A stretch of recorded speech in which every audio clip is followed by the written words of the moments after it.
So in this lecture today we learn about the stresses what are developed in the compound thick cylinder. So we already learned about the thin cylinder, which was if the ratio is to the thickness to the diameter, internal diameter is 1 by 20, less than 1 by 20, it was thin cylinder. And of course about the thick cylinder we learned. Here the stresses, we know that it may be a thick cylinder or thin cylinder. There are the two different. Definitely a hoop stress will be developed in the that is inside of the cylindrical shell due to the internal pressure.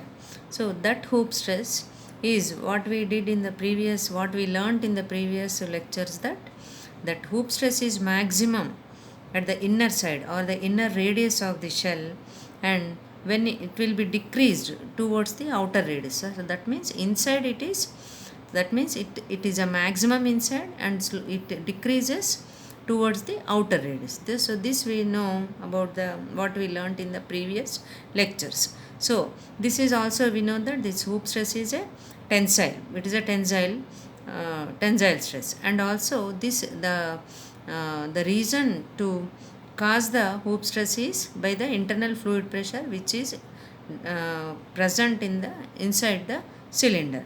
So that means that the maximum hoop stress at the inner radius, it will be always greater than the internal fluid pressure. That means maximum fluid pressure whatever it is inside the cylinder, that is limited to the condition. What will be the condition means, it must be that the hoop stress at the inner radius what it is developed reaches the permissible value. So this is about the hoop stress. So for this, as we are saying that this hoop stress is developed, and there are two cases for the cylinders which have to carry, as their hoop stresses are basically or in nature as they are tensile in nature, and also to carry a high internal fluid pressure inside the cylinder. When it is required to carry a high internal fluid pressure and to reduce the pressure, or to what you say, due to the internal pressure the hoop stress will be definitely increased. So with this the shell or the cylindrical shell may affect. So for that it should be definitely reduced. The hoop stress must be reduced if it is requires to carry a high internal that is high fluid pressure is present in the cylinder. So for that there are actually two methods. First method, or the first method is that to wind a strong steel wire, and which is under tension, it is wound to the cylinder, on the cylinder, and what it gives means, this effects of the wire is, it gives to the cylinder wall, initially it gives a compressive stress, so that the stress, that is a hoop stress, will be reduced.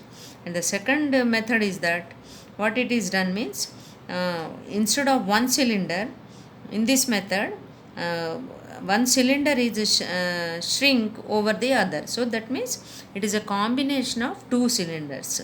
So the what happens due to this means, due to this the inner cylinder will be put in initially compression, and whereas outer cylinder, as because there are two cylinders, inside will be initial compression initially, and whereas outside cylinder, or the outer cylinder will be put in the initial tension.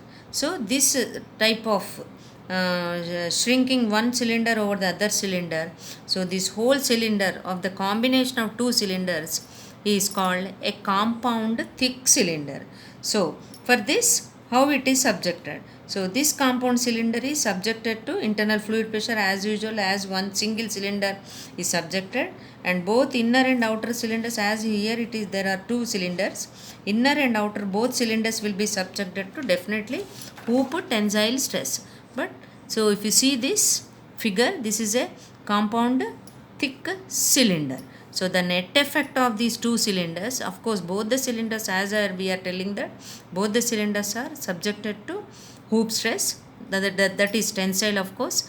The net effect of these initial stresses due to the shrinking that is 1 over the other if they are shrinking, and those due to what the internal fluid pressure, the net effect will be is what it makes means the resultant stresses will be definitely to some extent they will be uniform. But whereas if they are single in nature, separate cylinders, definitely inside it will be less hoop stress, and towards it comes to outside radius, and then that will be decreasing. So here, to overcome that, two cylinders are used, one over the other. So if you see this figure, we can understand that the radius, this is R2 in this figure, in the sketch. R2 is the outer radius and R1 is the, this is inner radius, and this R is the radius which is at the junction of these two cylinders. And of course P, as usual, it is a radial pressure, as we have taken in the last type of cylinders, that is single cylinders like thick and thin cylinders. So now we apply, as we know, Lami's equations we already derived. So we apply the Lami's equation for finding the radial pressure, that is P, and also to find the hoop stress, that is sigma x. So as we have got two cylinders, separately we find out for each. So first we find out for outer cylinder. So outer cylinder, for finding the radial pressure, that is Px is equal to, we already derived this equation, because as we have got 2, so we take for these notation we give for these constants also as 1 and 2. So outer we are giving 1, and outer cylinder, and inner cylinder will be giving 2. So b1 by x square minus a1, this is the first equation, as we already know about this. The derivation part we already learnt in previous lectures. And sigma x, that is hoop stress, is equal to b1 by x square plus a1, this is the second equation. So as I said just now, as I said, a1 and this b1, these two both are the constants, and we apply here the boundary conditions, that is at x is equal to, so wherever the distance we take, if we take the x means, of course it is, as we are considering outside the cylinder, that is R2, outer cylinder, that is x is equal to R2 and px will be equal to 0. And if it is at x is equal to R, that is the junction of the both the cylinders, that if x is equal to R, px will be equal to p. So we substitute both the equations in the equation 1 and as well as equation 2. So if we substitute x is equal to R2, px is equal to 0 in the first equation, px 0 and b1 is b1, as it is because it is a constant, and x square instead of x square, x is R2, so R2 square minus a1, this we take it as, we write it as equation 3. And coming to the second substitution, that is sigma x is equal to, in that x is equal to R and px is equal to p. So this, in this if we take, this is p and b1 by r square minus a1. So this we take it as equation 4. Now coming to, so if you see these two equations 3 and 4, here these the constants are a1 and b1. So if we find out from these, if it is in a practical example or in numerical example, we find out from equation, these two equations, the a1 and b1 constants. So if we find out that, we can find out from there the hoop stress and as well as the pressure also. Both values if we find out, hoop stress we can find out, and as well as the outer, of course this was about the outer cylinder. And next is that for inner cylinder. Similarly for inner cylinder also we use the Lami's equations for inner cylinder, that is at radius x. So that this will be, this equation will be is px is equal to b square, b2, sorry not b square, px is equal to b2 by x square minus a2. So instead of b1 a1, we are writing here to differentiate outer and inner. Outer we have given b1 a1, and here for inner we are giving b2 a2. So px is equal to b2 by x square minus a2. Similarly hoop stress sigma x is equal to b2 x square plus A2. So A2, B2 are again, these are also constants for the inner cylinder, and at x is equal to r, that is the um, junction of both cylinders, and px is equal to 0, and at x is equal to r and px is equal to p. So we take substituting the above values, these values in the equations. So first equation, 0 is equal to b2 by r2 square, r2 square minus a2 is fifth equation, and p is equal to b square by r2 square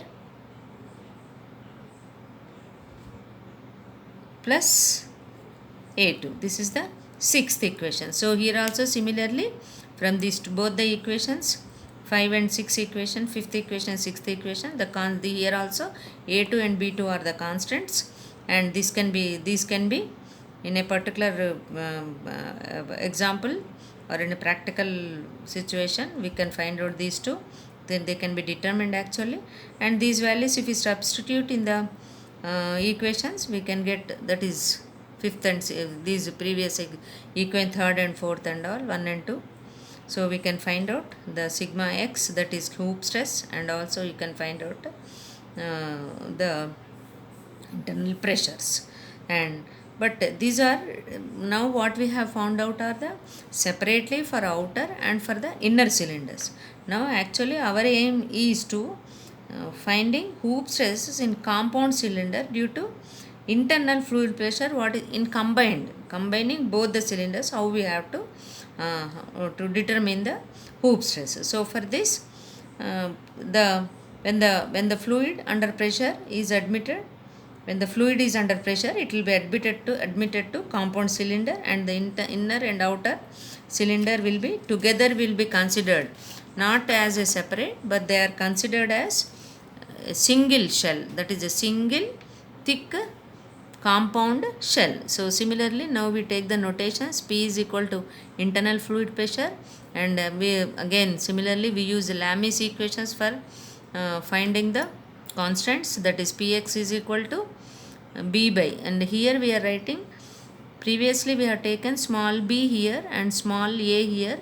For outer we were taking as b1 and a1, for inner we were taking b2 a2. So here to differentiate that, we are taking here in the derivation as px is equal to capital B. So b by, these are also b and a are also the as we have taken previously, they are also constants. B by x square minus a is the seventh equation, we write it as, and sigma x is equal to b by x square plus a. This is the eighth equation. So again here we have mentioned it, a and b are the constants for single thick compound cylindrical shell. So due to why we are taking this, of course due to the internal fluid pressure. And similarly now again applying or taking boundary conditions, x is equal to R2, Px is equal to 0, and substituting this value in the equation 7, 0 is equal to B by R2 square minus A is the ninth equation. And the other boundary condition, that is x is equal to R1, Px is equal to P, and P is equal to, so we substitute this in the equation 7, P is equal to, because Px is equal to P, so P is equal to B by R1 square. This is as I have taken R1 minus A, and so we correct it as, this is plus A is the 10th equation. So as previously I have mentioned that from these 9th and 10th equations, constants A and B can be, because two equations, two unknowns, they are simultaneous equations, we can find out the values of these two constants, they can be found out. And from these equations, if you substitute these values in equation 8, if you substitute this in 8, that is A and B, after getting A and B, you can find out the hoop stress in that. So how much is the hoop stress across that section can be obtained by substituting the values, that is constant values A and B, we can find out the Hoop stress. So after getting that, actually we want what is the resultant Hoop stress which is subjected in this compound thick cylinder. So for that, the resultant Hoop stress we get it as it is the algebraic sum of Hoop stresses caused due to shrinking, of course what we got here, and due to internal fluid pressure. If we add both, then there is algebraic sum of Hoop stresses caused due to shrinking, and also due to the internal fluid. If we add these two, that algebraic sum is the final resultant Hoop stress which is developed in the particular compound thick cylinder.